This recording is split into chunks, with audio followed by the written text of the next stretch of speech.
नमस्कार, मैं Anil Pardi, assistant professor history, स्वर्गीय श्री जयदेव सतपथी शासकीय महाविद्यालय बसना, जिला महासमुंद।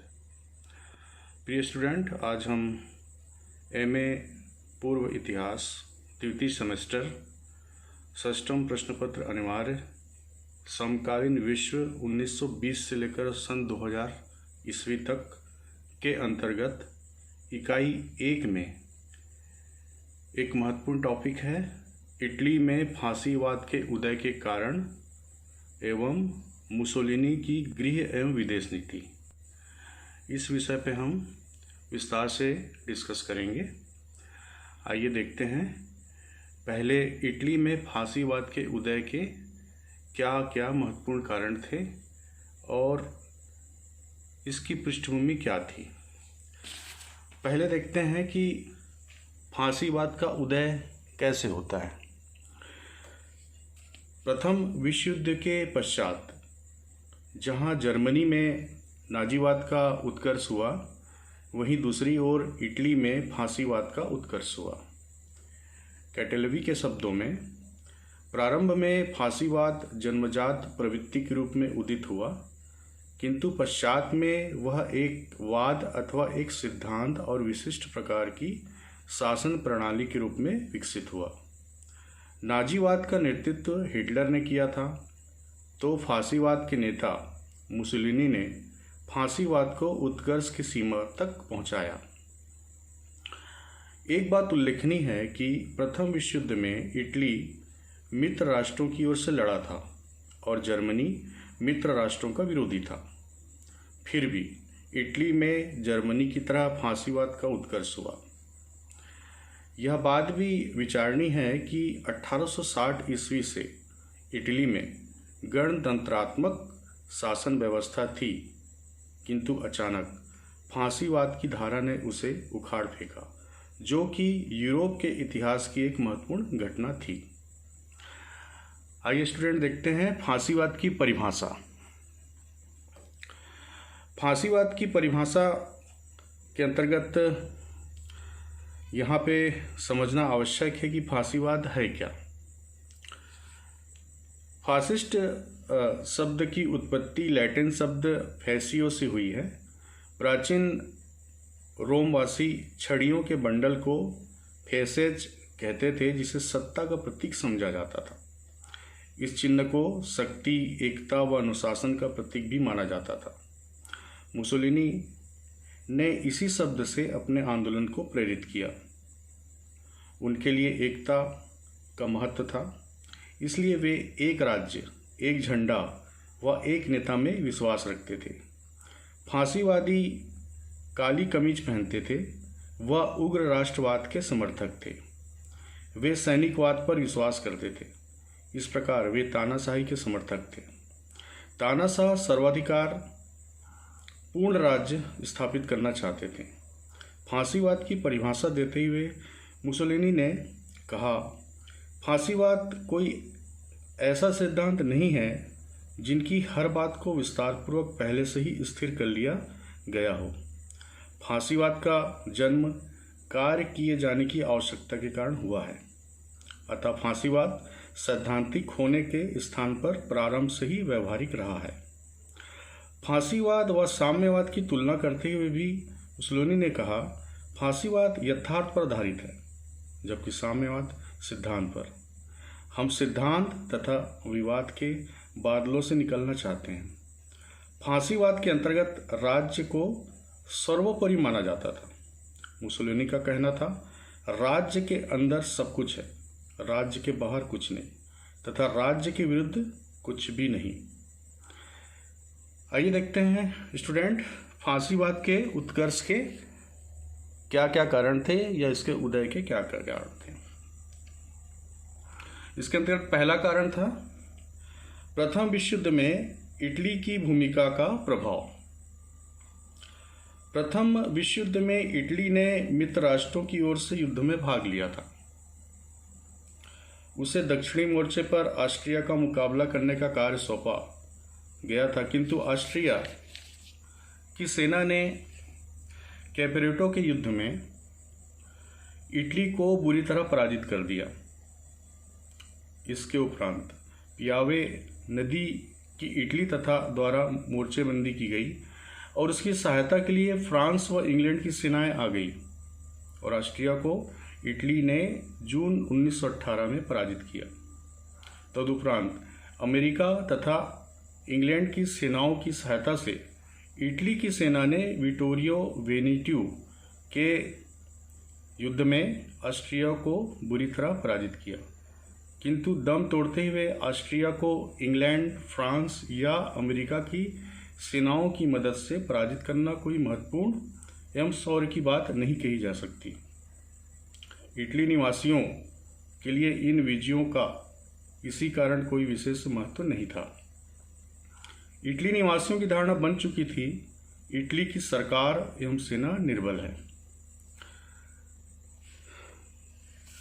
फांसीवाद के उदय का दूसरा कारण है संधि जनित बंटवारे में इटली की उपेक्षा।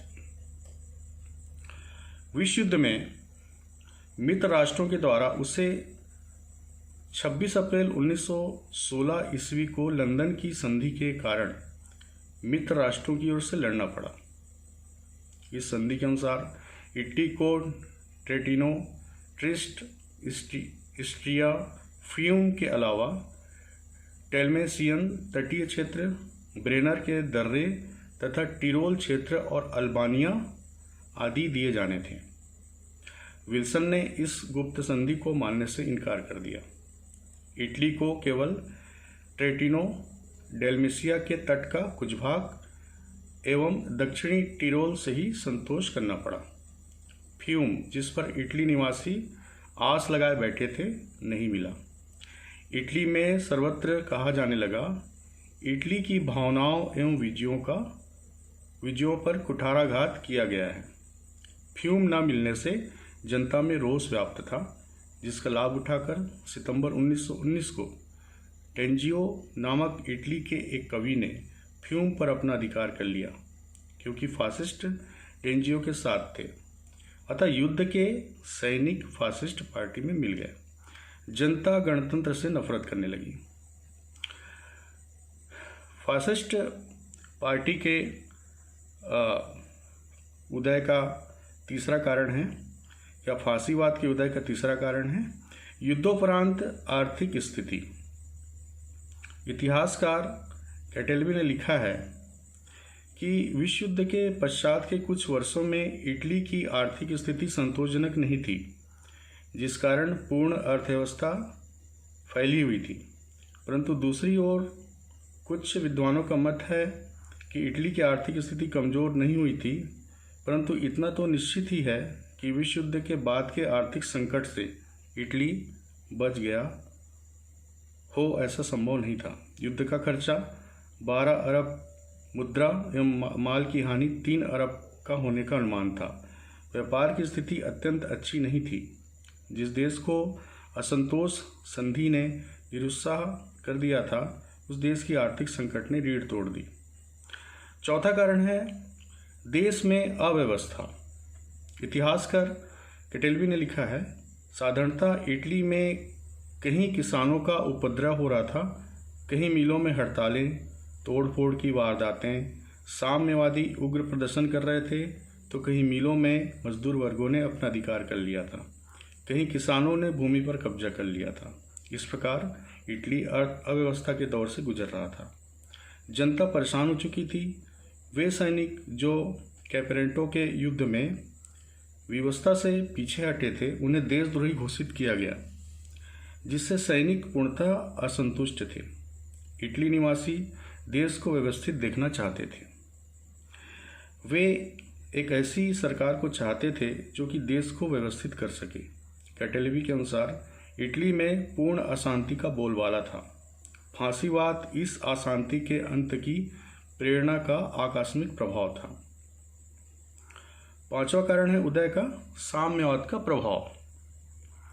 यह कहना अत्युक्ति न होगी कि मुसोलिनी की पार्टी को सर्वाधिक सफलता दिलाने का कार्य साम्यवाद के विस्तृत प्रचार एवं प्रसार ने किया। साम्यवाद के बढ़ते प्रभाव से इटली की जनता पूर्णतः डर चुकी थी। पार्लियामेंट में नवंबर 1919 के निर्वाचन में समाजवादी 156 स्थान प्राप्त कर चुके थे। सम्राट का अंत हो, लेनिन के विचारों को लागू किया जाए, इस प्रकार के विचार पनपने लगे। ऐसा लगता था कि इटली में मजदूरों की सरकार बन जाएगी, साम्यवादी विस्फोट होगा। देश के विचारक, राष्ट्रवादी, बड़े बड़े भूमिपति इससे चिंतित थे। ऐसी परिस्थिति में मुसोलिनी ने अपनी पार्टी को लोगों के बीच सुदृढ़ता देने में पर्याप्त सफल कार्य किया। छठा कारण है हेगेलवाद का विचार। हेगेल, जिसका जन्म जर्मनी में हुआ था, का मानना था कि राज्य संसार की आत्मा है। वह व्यक्ति की महत्ता के स्थान पर राज्य की महत्ता पर बल देता था। उसके इन विचारों से इटली के फासीवाद पर विशेष प्रभाव पड़ा। सातवां कारण है उदय का भविष्यवादी आंदोलन।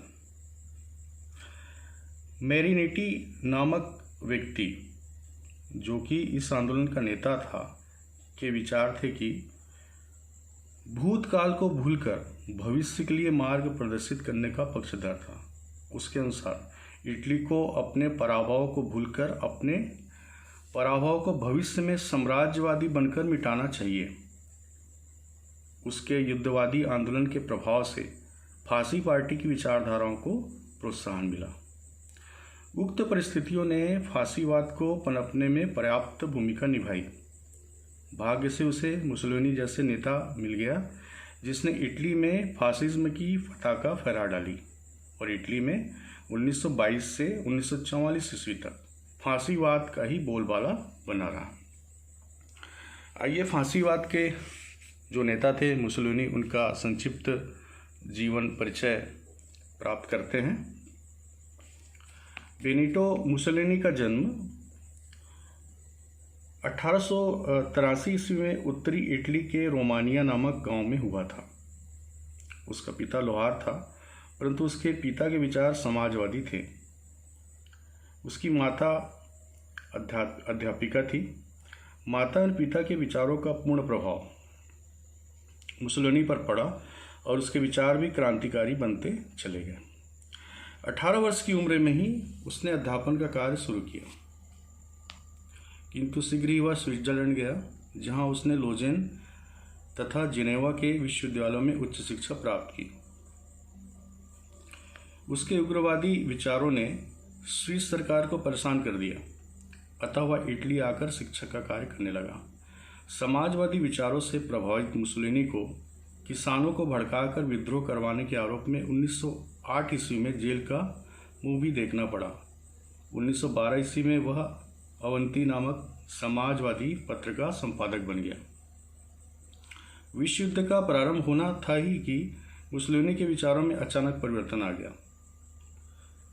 युद्ध में भाग लेने का पक्ष लेने के कारण उसे अवंती के संपादक पद से हटना पड़ा, परंतु उसने अपना पोपोलो डी इटालिया नामक पत्र निकाला और इटली की सेना में भर्ती भी हो गया। उसके शौर्य एवं वीरता के लिए उसे कॉर्पोरल की उपाधि मिली। युद्ध की समाप्ति पर मित्र राष्ट्रों द्वारा इटली से किए गए वादे पूरे न करने पर मुसोलिनी ने फांसी दी। काम बाटीमेंटो नामक दल बनाया। प्रारंभ में उसका कहना था कि फासिज्म पार्टी विरोधी आंदोलन है, जिससे उसका प्रचार एवं प्रसार द्रुत गति से हुआ। धीरे धीरे देश में फासिस्ट दलों की शाखाएं खोली गई। जहां 1919 में इस संगठन की संख्या 22 और सदस्यों की संख्या 17,000 थी, वहीं 1921 में संगठनों की संख्या 2,000 और सदस्यों की संख्या 3 लाख से भी ज़्यादा हो गई। 1921 में 35 फासिस्ट सदस्य लोकसभा में आए। मुसोलिनी ने इस दल को सैनिक रूप दिया। इसके सैनिक काली कमीज पहनते थे और इनका अपना अलग झंडा भी था। ये लोग काले कुर्ते वाले कहलाते थे। मुसोलिनी इस दल का ड्यूस था। उसने कहना शुरू कर दिया कि जिस समय विश्व युद्ध हो रहा था, सरकार की अकर्मण्यता स्पष्ट थी। युद्ध में विजय का श्रेय नागरिकों को है, सरकार को नहीं। फासिस्ट दल रचनात्मक कार्यों को कर सकता है और हमें सरकार बनाने का अधिकार भी है, क्योंकि हमने ही देश को युद्ध में झोंका एवं विजयी बनाया।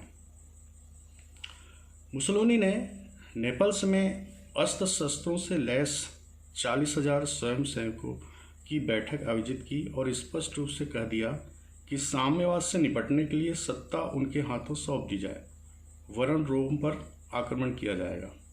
कैटलिबी ने लिखा, 1922 में अपनी काली कुर्ती वाली सेना के साथ मुसोलिनी ने रोम हथिया लिया और शासन सत्ता प्राप्त कर ली। यदि विक्टर एमैनुअल विरोध करता तो इटली गृहयुद्ध की चपेट में होता। इस प्रकार 1922 से 1944 ईस्वी तक मुसोलिनी इटली का वास्तविक शासक बना रहा। फांसीवाद के सिद्धांत के बारे में प्रकाश डालते हैं। नाजीवाद की तरह ही फासिज्म के भी अपने कुछ सिद्धांत हैं। फांसीवाद एक धर्म है, वे इसे लोकतंत्र का विरोधी मानते थे तथा फासिज्म को एक चोटी कहा जाता था। फांसीवादियों का विश्वास था कि राज्य ही सर्वशक्तिमान सत्ता है, व्यक्ति को राज्य के लिए समर्पित होना चाहिए क्योंकि राज्य में सभी वस्तुएं विद्यमान है। वे फासिज्म को एक विश्वास कहते थे। उनका कहना था कि फांसीवाद यूरोप की एक विशेष संस्कृति होगा। वे इस बात पर विश्वास रखते थे कि केवल फासिज्म ही सत्तावान रहे, क्योंकि केवल फासिज्म ही महान है। आइए नेक्स्ट, इटली में फांसीवाद के अंतर्गत दूसरा टॉपिक है मुसोलिनी की गृह एवं विदेश नीति। उसके अंतर्गत मुसोलिनी की गृह नीति देखते हैं। पहले, गृह युद्ध से देश को बचाने के लिए विक्टर एमैनुअल ने मुसोलिनी को मंत्रिमंडल बनाने का अधिकार दिया। मुसोलिनी ने तुरंत घोषित किया, कल इटली में मंत्रिमंडल न होकर उसकी सरकार का निर्माण होगा। 31 अक्टूबर 1922 ईस्वी को मुसोलिनी ने मंत्रिमंडल बनाया। जनता जो कि परिवर्तन की पक्षपाती थी, इस परिवर्तन को सहज स्वीकार कर लिया। मुसोलिनी संपूर्ण सत्ता को अपने हाथ में करना चाहता था, अतः उसने कुछ महत्वपूर्ण कदम उठाए। उसके अंतर्गत पहला कदम है सत्ता का संगठन। मुसोलिनी ने सर्वप्रथम राजनीतिक क्षेत्र में फांसीवादी सिद्धांतों को लागू करने का प्रयत्न किया। उसने संसद के समस्त अधिकार अपने में निहित कर लिए। 1923 ईस्वी में उसने यह नियम बनाया कि बहुमत प्राप्त दल को लोकसभा में 2/3 स्थान प्राप्त होंगे, शेष 1/3 स्थान अपने अपने मत की प्राप्ति अनुपात में नियमतः विभाजित होंगे। 1924 ईस्वी के निर्वाचन में इस नियम के अनुसार फासिस्टों को 2/3 स्थान मिल गए। 1928 ईस्वी के निर्वाचन में संपूर्ण लोकसभा में फासिस्टों का प्रभुत्व छा गया। अब मुसोलिनी ने संसद से एक अधिनियम पारित करवाकर प्रधानमंत्री के पद को सत्ताधारी के रूप में परिवर्तित कर दिया। वह संसद से अलग हो गया तथा जल, थल और वायु तीनों सेनाओं का अधिपति बन गया। उसे शासन का प्रधान कहा जाने लगा। अब वह केवल सम्राट के प्रति उत्तरदायी था। संसद के सदस्यों की नियुक्ति एवं पदच्युति उसके आदेशों पर निर्भर हो गई। उसने शासन को सुचारू रूप से चलाने के लिए कुछ वर्ग बनाए, जिसके अंतर्गत पहला था मिनिस्ट्री। यह एक प्रकार की कैबिनेट थी जिसमें फांसीवादियों का बहुमत था। दूसरा था grand council of fascist party. यह फांसी दल की समिति थी, इसके सदस्यों की संख्या 25 थी। तीसरा था पार्लियामेंट, इसके अंतर्गत सीनेट था। इसके सदस्यों का चयन मुसोलिनी करता था तथा इसके सदस्य आजीवन होते थे। चौथा था चैम्बर ऑफ डेप्यूटीज, मंत्रिमंडल एवं फासिस्ट पार्टी द्वारा इसके सदस्यों का चयन होता था। मुसोलिनी गृह नीति के अंदर दूसरा पॉइंट है इटली का फासिस्टीकरण। मुसोलिनी द्वारा किए गए संसदीय परिवर्तनों का विरोध भी किया गया, किंतु मुसोलिनी ने विरोधियों का दमन कर दिया। समाजवादी नेता मोटिओटो ने, जो कि प्रबल विरोधी था, उसकी हत्या कर दी गई। विरोध न हो इसके लिए लेखन, भाषण एवं पत्रों पर सरकारी नियंत्रण स्थापित कर दिया गया। नौकरियों में फासिस्ट दल के सदस्य या फासिज्म में विश्वास करने वाले रखे जाते थे। जो फासिज्म में विश्वास नहीं करता था, नौकरी से निकाल दिया गया। उन्हें कठोर सजा दी गई। गुप्तचर विभाग की स्थापना की गई, जिसका प्रमुख कार्य विरोधियों का पता लगाना था। तीसरा पॉइंट है फांसी दल का संगठन। इटली के फांसीकरण के लिए उसने भरसक प्रयत्न किया। उसने कहा कि इटली में केवल फांसी दल ही रहेगा, क्योंकि वह महान है। 1920 ईस्वी में एक कानून द्वारा इस दल को मान्यता दी गई। स्थानीय एवं प्रांतीय शाखाएं खोली गई और इन सभी शाखाओं को केंद्रीय संस्था से जोड़ा गया, जिसका प्रधान मुसोलिनी था। 1926 ईस्वी में एक नियम बनाया गया कि मंत्रिपरिषद के सदस्य ग्रांड काउंसिल के सदस्य होंगे। अतः मंत्रिपरिषद एवं काउंसिल में कोई भेद न रहा और 1938 तक एक समय ऐसा आया कि काउंसिल ही सर्वोपरि हो गई। मुसोलिनी गृह नीति के अंतर्गत चौथा पॉइंट है शिक्षा। शिक्षा के क्षेत्र में महत्वपूर्ण परिवर्तन किए गए। फांसीवादी शिक्षा अनिवार्य कर दी गई। शिक्षालयों में शिक्षक फांसी दल में विश्वास करने वाले लिए जाने लगे। डीन एवं प्रोफेसर फासिस्ट दल में विश्वास रखने वाले ही चयनित होते थे। वैज्ञानिक उन्नति के लिए विशेष प्रयत्न किया गया। मुसोलिनी कला का पक्षपाती था। 6 वर्ष से 8 वर्ष तक के बालकों को फिगली डेमा थूपा का सदस्य होना पड़ता था। 8 से 14 वर्ष तक बालकों को बालचार संस्था में प्रशिक्षण लेना होता था। 14 से 18 वर्ष तक के बालक अवानगार्डिया नामक संस्था में प्रशिक्षित किए जाते थे। 21 से 33 वर्ष तक की आयु का प्रत्येक पुरुष सैन्य शिक्षा लेता था। सैन्य शिक्षा आवश्यक थी। इस प्रकार उसने शिक्षा को प्रोत्साहित किया। 1921 में जहां निरक्षरों की संख्या का अनुपात 25 था, वहीं 1935 में घटकर वह 5% हो गया। पांचवा पॉइंट है यहूदियों का विरोध। हिटलर की तरह मुसोलिनी यहूदियों का विरोधी था। उसका मानना था कि इटली विशुद्ध आर्य जाति के लिए है। वह यहूदियों को अनार्य मानता था। यहूदियों को पढ़ने, नौकरी एवं विवाह आदि अनेक क्षेत्रों में अनेक प्रतिबंधों का सामना करना पड़ता था। नेक्स्ट पॉइंट है पोप से संबंध। संपूर्ण यूरोप के इतिहास में रोम के पोप का महत्व उल्लेखनीय रहा है। इटली के एकीकरण के बाद पोप अपने को वेटिकन का बंदी माना करता था। वह रोमन कैथोलिक जनता को समय समय पर जो आज्ञाएं दिया करता था, उसने इटली को अत्यधिक हानि होती थी। मुसोलिनी चाहता था कि राज्य का ध्यान धर्म से हटकर वैदेशिक मामलों की ओर अधिक होना चाहिए। अतः मुसोलिनी ने पोप से बातचीत कर समझौता करना उचित समझा। उधर रोम का पोप समाजवादी प्रभाव से डरा हुआ था। अतः दोनों के बीच 11 फरवरी 1929 ईस्वी को लेट्रिन की संधि हुई। इसके अनुसार पहला रोम पर इटली की सरकार का अधिकार मान्य हुआ। वेटिकन नगर पोप का स्वतंत्र नगर घोषित किया गया। पोप ने $10 करोड़ देना स्वीकार किया। साथ में अपने प्रादेशिक अधिकार को छोड़ दिया। सरकार पादरियों का वेतन देगी। कैथोलिक धर्म राजधर्म माना गया।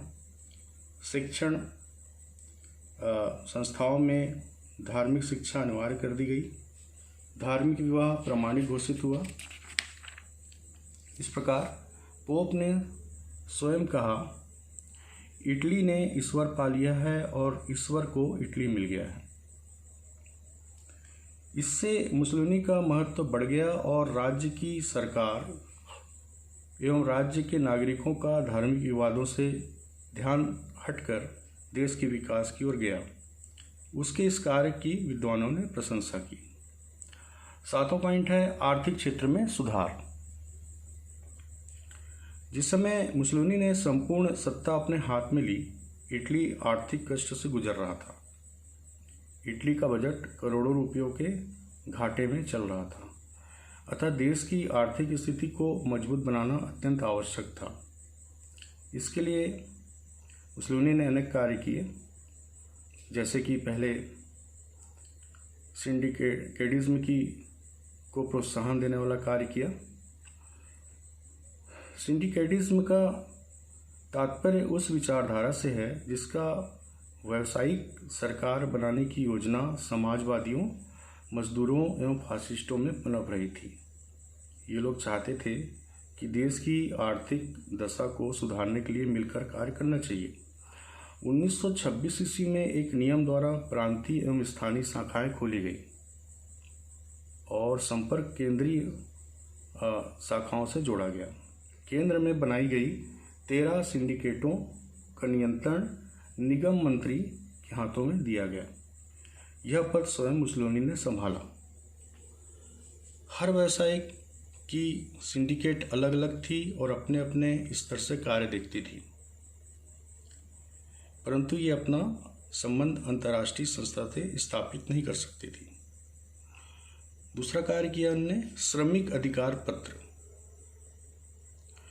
सन 1927 ईस्वी में श्रमिक अधिकार पत्र घोषित किया गया, जिसके अनुसार रविवार छुट्टी का दिन घोषित किया गया। मजदूरों की चिकित्सा, मुआवजे, मृत्यु एवं बुढ़ापे संबंधी बीमे आदि के अधिकारों को मान्यता दी गई। मजदूरों के लिए 8 घंटे का कार्य निश्चित किया गया। इससे अधिक पर अतिरिक्त धन देय घोषित किया गया। हड़ताल आदि पर प्रतिबंध लगा दिया गया। कॉर्पोरेट स्टेट की स्थापना की गई। 1928 में एक नियम पास किया गया। इस नियम से आर्थिक क्षेत्र को राजनीति से जोड़ा गया।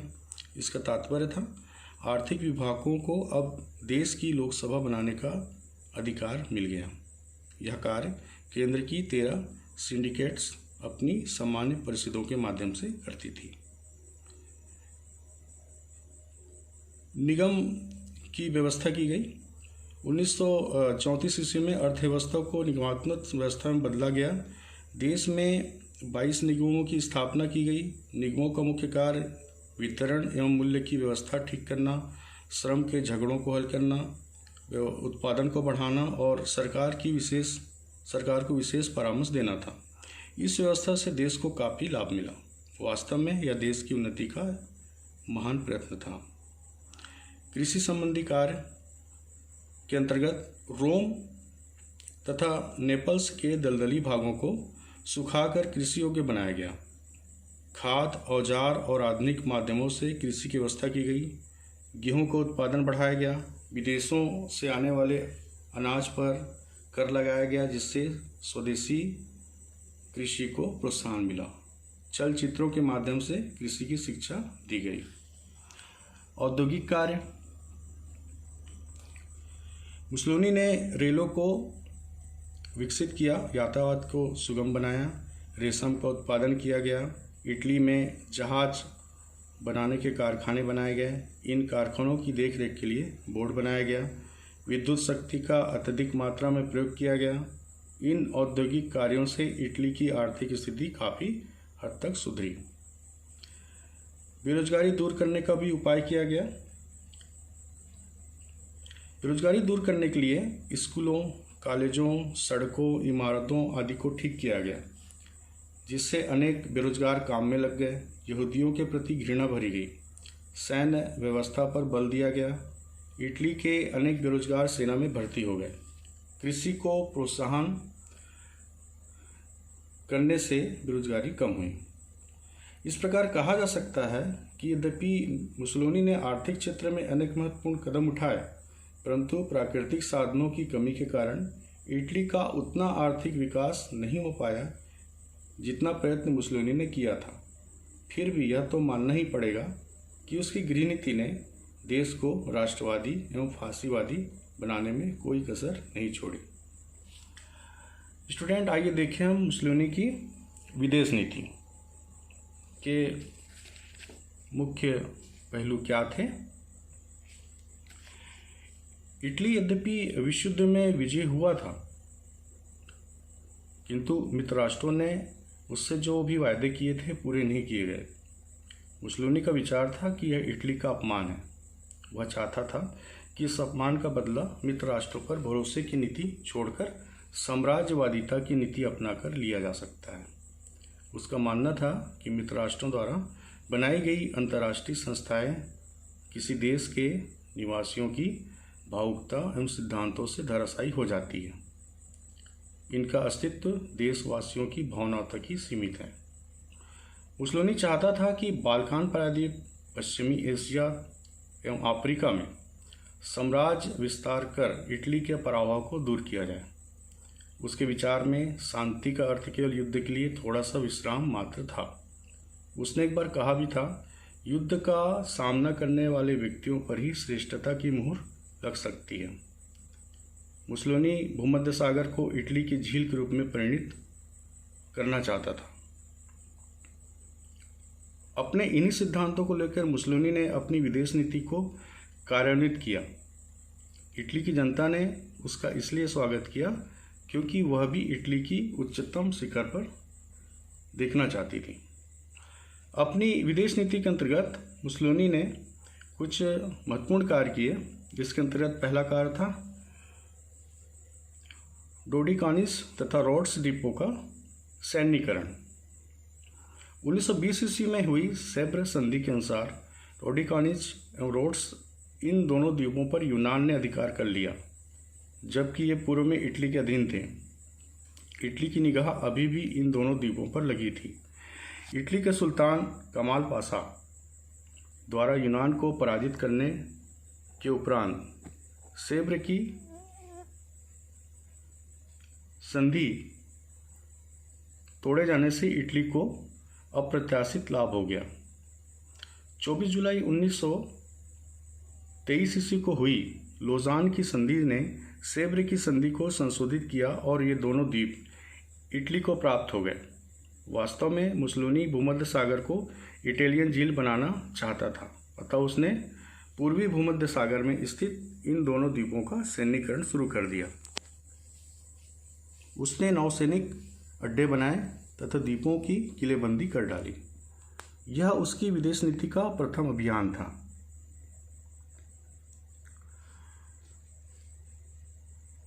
दूसरा पॉइंट है टायरोल की प्रतिनिधि। पेरिस के संधि के अनुसार टायरोल का ट्रेडिनो नामक क्षेत्र इटली को सौंप दिया गया था। टायरोल का वह भाग जो कि जर्मन बहुल था, इटली के क्षेत्र में आ गया। इटली ने अपने इस वायदों को कि उनके साथ समानता का व्यवहार करेगा भुलाकर कोई परवाह नहीं की। मुसोलिनी ने गैर इटालियंस को इटालियन प्रभाव में मानना शुरू कर दिया। उसने यह भी स्पष्टता घोषित किया कि वह इटली के मामलों में कोई विदेशी हस्तक्षेप स्वीकार नहीं करेगा। इस प्रकार मुसोलिनी के हौसले बढ़ते ही चले गए। थर्ड पॉइंट है कर्फू पर बम वर्षा। यूनान तथा अल्बानिया के सीमा विवाद को सुलझाने के लिए डिलिमिटेशन कमीशन कार्य कर रहा था कि यूनान में अगस्त 1923 ईस्वी को कुछ इटालियन अधिकारियों की हत्या कर दी गई। मुसोलिनी ने, जो कि यूनान को चेतावनी दी कि 5 दिन के भीतर यूनान मामलों की जांच कराकर अपराधियों को दंड दे तथा इटली को 5 करोड़ थीरा युद्ध का हर जाना दे। यूनान ने इस बात को राष्ट्रसंघ के सम्मुख रखा। मुसोलिनी ने यूनान के करफू टापू पर बम वर्षा की और उस पर अधिकार कर लिया, किंतु इंग्लैंड के दबाव के कारण उसे टापू खाली करना पड़ा। परंतु उसने क्षतिपूर्ति की रकम वसूल कर ली थी। यह मुसोलिनी की एक महत्वपूर्ण सफलता थी। इससे राष्ट्रसंघ की निर्बलता सिद्ध हुई और मुसोलिनी को अग्रिम कार्रवाई हेतु प्रोत्साहन मिला। चौथा पॉइंट है यूगोस्लाविया से संधि, 27 जनवरी 1924। इटली और यूगोस्लाविया के संबंध बहुत अच्छे नहीं थे। दोनों के बीच प्रतिद्वंद्विता चल रही थी। इटली वारसाई की संधि में परिवर्तन का इच्छुक था, जबकि यूगोस्लाविया वारसाई की संधि को यथावत रखना चाहता था। एड्रियाटिक सागर में दोनों के हित आपस में टकराते थे, किंतु मुसोलिनी फ्यूम पर अधिकार कर भूमध्य सागर में अपनी स्थिति दृढ़ करना चाहता था। अतः उसने यूगोस्लाविया से 27 जनवरी 1924 ईस्वी को संधि की। इस संधि से जारा का बंदरगाह और डालमेसिया का समुद्र तट यूगोस्लाविया को दिया गया। इटली का फ्यूम पर अधिकार हो गया, परंतु फ्यूम का बंदरगाह यूगोस्लाविया के पास ही रहा। फ्यूम का नगर प्राप्त करना मुसोलिनी की विदेश नीति के संदर्भ में एक महत्वपूर्ण सफलता थी। पांचवा पॉइंट है रूस से 1924 ईस्वी की संधि। मुसोलिनी यूरोप की राजनीति में किसी शक्तिशाली मित्र का साथ ढूंढ रहा था। उसने देखा कि रूस वारसाई संधि का विरोधी है और परिवर्तन का इच्छुक है। अतः मुसोलिनी ने फरवरी 1924 ईस्वी में रूस के साथ व्यापारिक संधि की और साथ ही रूसी सरकार को मान्यता प्रदान की। इस संधि से हालांकि इटली को कुछ प्राप्त नहीं हुआ, किंतु उसने यूरोपीय राजनीति में रूस को मित्र बना लिया, जिससे राजनीतिक मंच पर इटली का सम्मान बढ़ गया।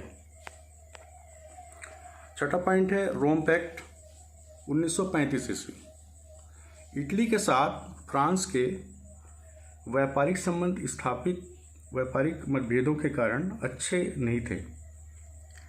जहां ट्यूनिस, कार्सिका और सेवाय पर मुसोलिनी अधिकार करना चाहता था, वहीं इन पर फ्रांस का अधिकार था। भूमध्य सागर में भी दोनों के हित टकराते थे, परंतु हिटलर के उत्कर्ष ने दोनों को करीब लाने में महत्वपूर्ण भूमिका निभाई। हिटलर एवं मुसोलिनी दोनों के ऑस्ट्रिया संबंधी विचारों ने रोम पैक्ट को जन्म दे दिया। इसके अंतर्गत फ्रांस के 44,500 वर्ग मील अफ्रीकी क्षेत्र इटली को प्राप्त हो गया। दोनों देशों में प्रतिद्वंद्विता समाप्त हो गई। ऑस्ट्रिया पर संकट आने पर दोनों देश परस्पर विचार विमर्श करेंगे। यूरोप की स्थिति यथावत रहेगी। सातवां पॉइंट है स्ट्रेसा की संधि। यह संधि भी हिटलर के भय से 1935 ईस्वी में स्ट्रेसा नामक स्थान पर इंग्लैंड से की गई। इसका महत्व इस बात से है कि इंग्लैंड, इटली और फ्रांस के गठबंधन ने हिटलर के विरोध में एक मोर्चे का कार्य किया। नेक्स्ट पॉइंट है अन्य देशों से संधियां।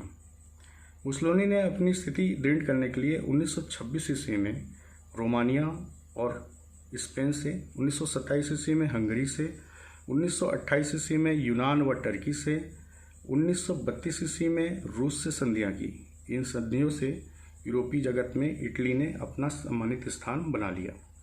वेंस महोदय ने तो यहाँ तक कहा है कि 1930 ईस्वी तक मुसोलिनी व्यावसायिक एवं कूटनीतिक प्रभाव बढ़ाने में सफल रहा। अगला पॉइंट है अबिसिनिया पर अधिकार। मुसोलिनी अबिसिनिया पर अधिकार करने का इच्छुक था। मुसोलिनी के लिए उपनिवेश स्थापित करना अत्यधिक जरूरी इसलिए भी हो गया था क्योंकि इटली में बेकारों की संख्या दिन प्रतिदिन बढ़ रही थी।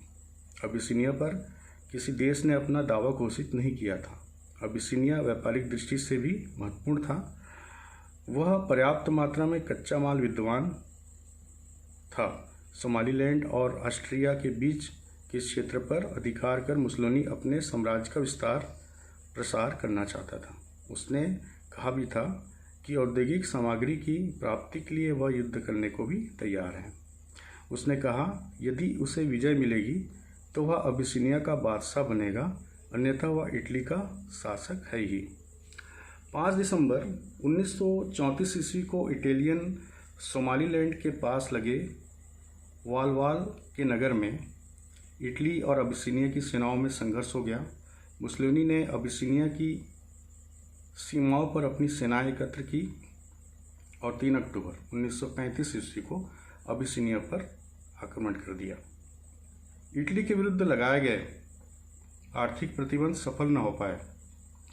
अंततः 7 दिसंबर 1935 ईस्वी को फ्रांस के विदेश मंत्री लावेल तथा इंग्लैंड के विदेश मंत्री सैमुअल होर ने इटली की संतुष्टि हेतु पेरिस में समझौता किया, परंतु समझौता लागू न हो सका और 5 मई 1936 ईस्वी को मुसोलिनी की सेना आदिस अबाबा में घुस गई और 9 मई 1936 ईस्वी को मुसोलिनी अबिसिनिया का सम्राट घोषित कर दिया गया।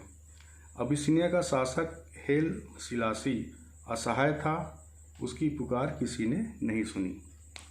इस प्रकार कहा जा सकता है कि राष्ट्रसंघ के द्वारा लगाए गए आर्थिक प्रतिबंध इटली का कुछ न कर सके।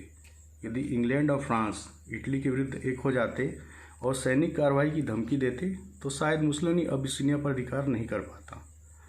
E.H. कार ने लिखा है, यह राष्ट्रसंघ के लिए भयंकर मार थी। गैरेट के शब्दों में, अबिसिनिया की लाश ने यूरोप के जीवन को विषाक्त कर दिया। लैंगसम महोदय ने तो यहाँ तक लिखा है, रोम बर्लिन ध्रुवी की संभावना यहाँ से स्पष्ट हो चुकी थी। नेक्स्ट पॉइंट है मुसोलिनी की विदेश नीति के अंतर्गत राष्ट्रसंघ का परित्याग 1936 ईस्वी। इसके तुरंत बाद इटली ने राष्ट्रसंघ की सदस्यता से हाथ खींच लिए। 11वां बहुत महत्वपूर्ण पॉइंट है रोम बर्लिन ध्रुव की स्थापना। हिटलर इस बात से पूर्णतः विज्ञ था कि मुसोलिनी को अपनी ओर करके ही ऑस्ट्रिया पर अधिकार पाया जा सकता है। यूरोपीय राजनीति इटली के इर्द गिर्द घूम रही थी। अबिसिनिया के प्रति इटली के रवैये ने फ्रांस, इंग्लैंड तथा रूस को चौकन्ना कर दिया था। फ्रांस, इंग्लैंड तथा रूस के व्यवहार से भी इटली खिन्न था। कष्ट के समय हिटलर ने इटली की पर्याप्त मदद की। मुसोलिनी समझ गया कि हिटलर सच्चा मित्र है, अतः इटली व जर्मनी के बीच 26 अक्टूबर 1936 ईस्वी को एक समझौता हुआ जो इतिहास में रोम बर्लिन ध्रुव के नाम से प्रख्यात है। इस समझौते की शर्तें कुछ इस प्रकार से थी कि दोनों देश समाजवादी व्यवस्था का विरोध करेंगे, स्पेन की रक्षा की जाएगी, दोनों देश समय समय पर वार्ता करेंगे, जर्मनी का ऑस्ट्रिया तथा चेकोस्लोवाकिया पर मौन अधिकार स्वीकार कर लिया गया। ऑस्ट्रिया से किए गए 1919 के समझौते को जैसे इटली ने भुला ही दिया था। शीघ्र ही इस संधि में जापान को शामिल कर लिया गया और रोम, बर्लिन, टोक्यो दूरी का निर्माण हो गया। नेक्स्ट पॉइंट है अल्बानिया पर अधिकार। इटली का अल्बानिया के लिए विशेष महत्व था। इटली को भूमध्य सागर पर प्रभुत्व स्थापित करने के लिए और टेंड्रो के जल डमरू मध्य पर अधिकार करना जरूरी था।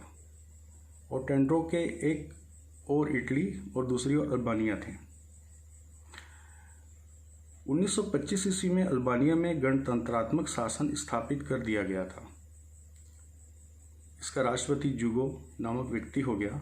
अल्बानिया आर्थिक दृष्टि से अत्यंत पिछड़ा था, उसकी स्थिति अच्छी नहीं थी, अतः 27 नवंबर 1926 ईस्वी को अल्बानिया ने इटली से संधि की। इस संधि की धाराएं कुछ इस प्रकार से थी कि अल्बानिया के सैनिकों को इटली के सैनिक पदाधिकारी प्रशिक्षित करेंगे।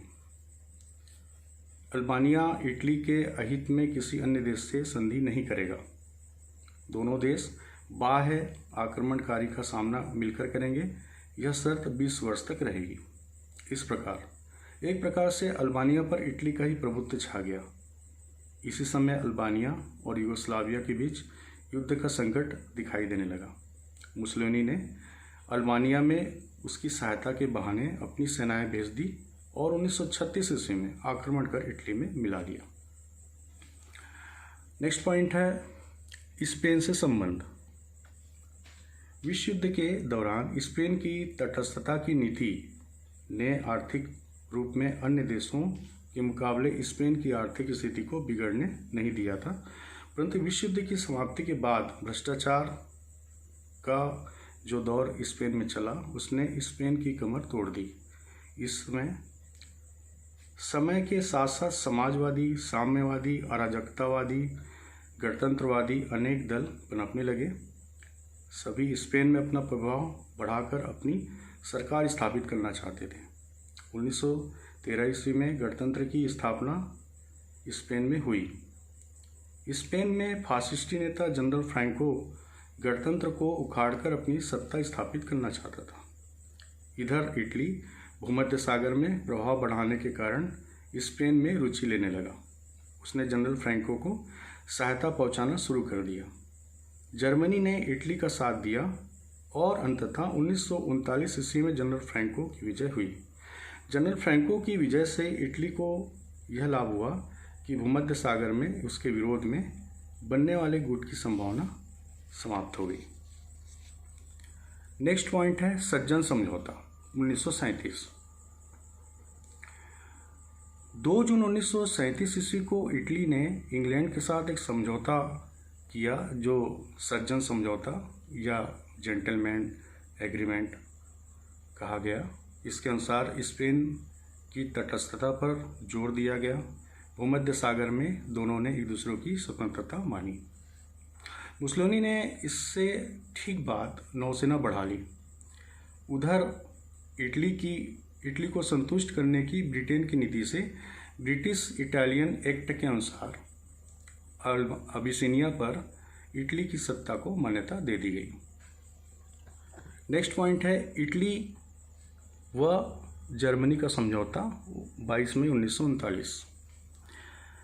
22 मई 1939 ईस्वी को इटली ने जर्मनी के साथ राजनीतिक समझौता किया। इस समझौते को फौलादी समझौता या स्टील पैक्ट भी कहा जाता है। इसके अनुसार दोनों एक दूसरे की सैन्य सहायता करेंगे। द्वितीय विश्व युद्ध एवं इटली। हिटलर ने 1 सितंबर 1939 ईस्वी को पोलैंड पर आक्रमण करके द्वितीय विश्व युद्ध को जन्म दे दिया। स्टील पैक्ट के अनुसार इस समय मुसोलिनी को हिटलर का साथ देना चाहिए था, किंतु जैसे कि हेजन ने लिखा है, इस कारण इटली अशक्त था। जर्मनी के हित में उसका तटस्थ रहना ठीक था। स्पेन के गृह युद्ध में वह पूर्णतः थक चुका था। वह युद्ध का विचार भी नहीं कर सकता था। कुछ भी हो, अंततः 11 जून 1940 ईस्वी को मुसोलिनी ने हिटलर की ओर से मित्र राष्ट्रों के विरोध में युद्ध की घोषणा कर दी। प्रारंभ में उन्हें विजय मिली, किंतु बाद में उसे असफलता मिली और एक दिन ऐसा भी आया जब 25 जुलाई 1943 ईस्वी को उसे बंदी बना लिया गया और 18 अप्रैल 1945 ईस्वी को देश की जनता ने उसे उसकी प्रेयसी के साथ मृत्युदंड दे दिया। इस प्रकार अंततः कहा जा सकता है कि मुसोलिनी ने इटली को चरम उत्कर्ष तक उठाया, किंतु उसकी फासिज्म की संवर्धन की महत्वाकांक्षा उसके वध का कारण बनी। धन्यवाद स्टूडेंट।